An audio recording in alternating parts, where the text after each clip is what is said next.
by Andre, Anuj, Sahil, and Matt.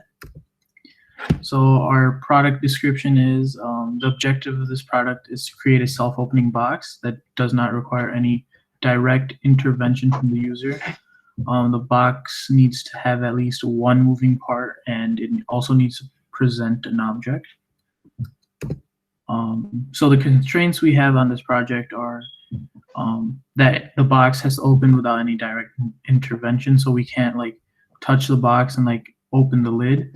And it also has to be made out of like homemade items or items we could easily find around the house. It can't be like bought from the store. The box should also have like an object inside of it. It could be like anything from like a pencil to like an action figure. At least one part has to open. We're highly encouraged to incorporate Arduino into our design, and it should be easily mass produced and marketable. So to start off our design process, we made an objective tree. So our like main objective is to make sure our product is marketable.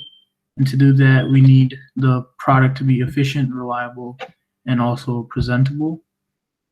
And then we broke that down into like different subcategories. So efficient, it would be like it needs to be functional and easy to use, while also being like portable and like safe.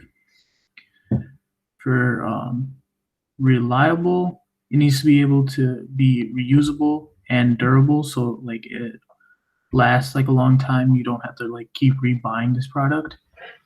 And presentable, it has to be like appealing to people, and the size needs to be like a decent size, so it's not too big or not too small.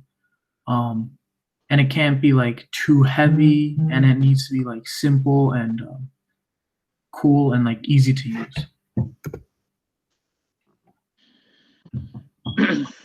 For our function means tree, our main function was to show content, and then our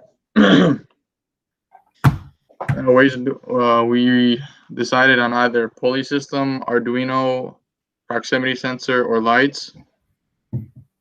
Under each category, we had under the pulley system, it was another function was to pull the rope or open the lid.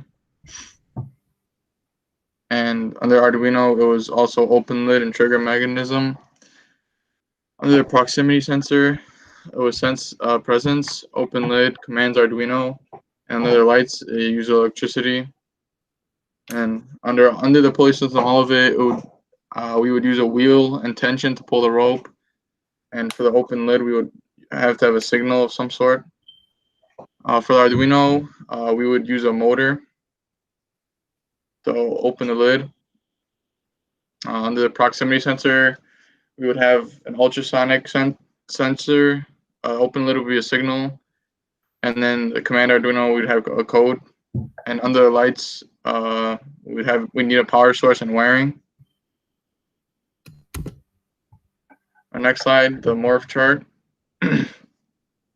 It shows all of our different functions that I just mentioned in the previous slide, all of them, and the total means would come out to 241,920.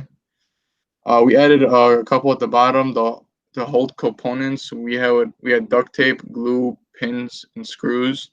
And our materials, we would use either wood, paper, wooden dowel, cardboard, metal, foam, plastic.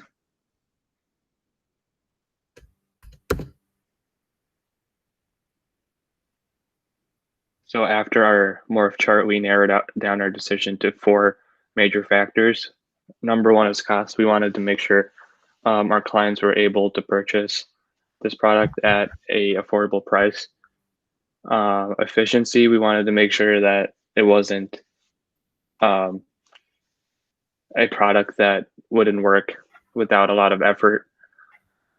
Ease to build. We also wanted to make sure that there wasn't too much assembly involved, and the client was able to start using it right away. And our last factor was the durability of the product. We wanted to see if the product would last a long time, so the client would not have to buy another product to keep using.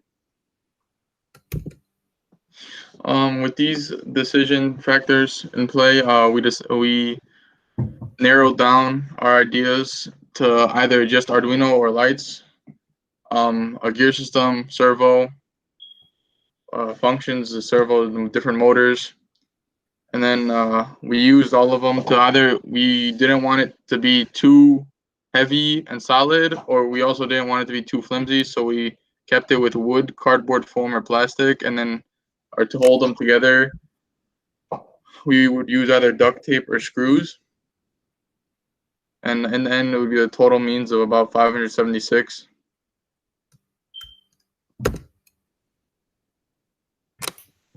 So after reducing our marks chart, we narrowed it down to our top 3 concepts, being concept 1, 2, and 6.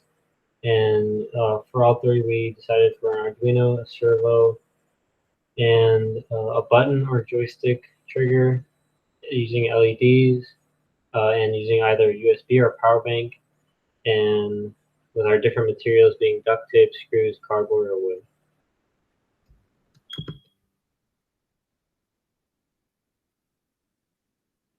For a comparison chart, we used a scale of 1 to 3, 1 being the best option and 3 being the worst. So for concept 1, for cost, safety, use, and portable, all got number 1. And for functional and durability, we got a 3. So the lowest score was number 1, which we went with to finalize our design.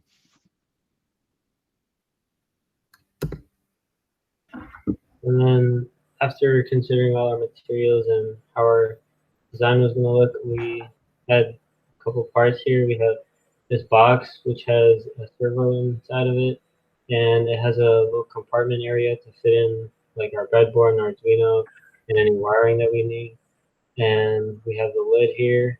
And the third part was, it's just like, this just symbolized the adhesive, so the duct tape, which would connect the lid to the box. And we have another part showing the attachment for the servo, which would cause the lid to move up or down.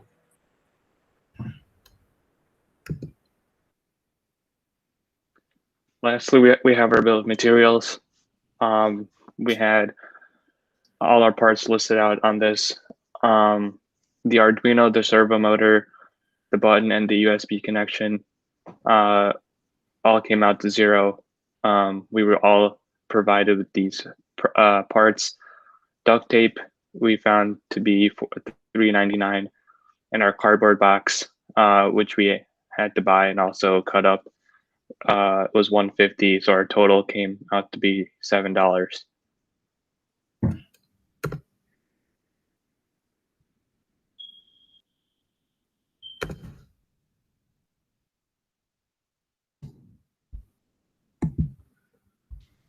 And that is our magical box design project.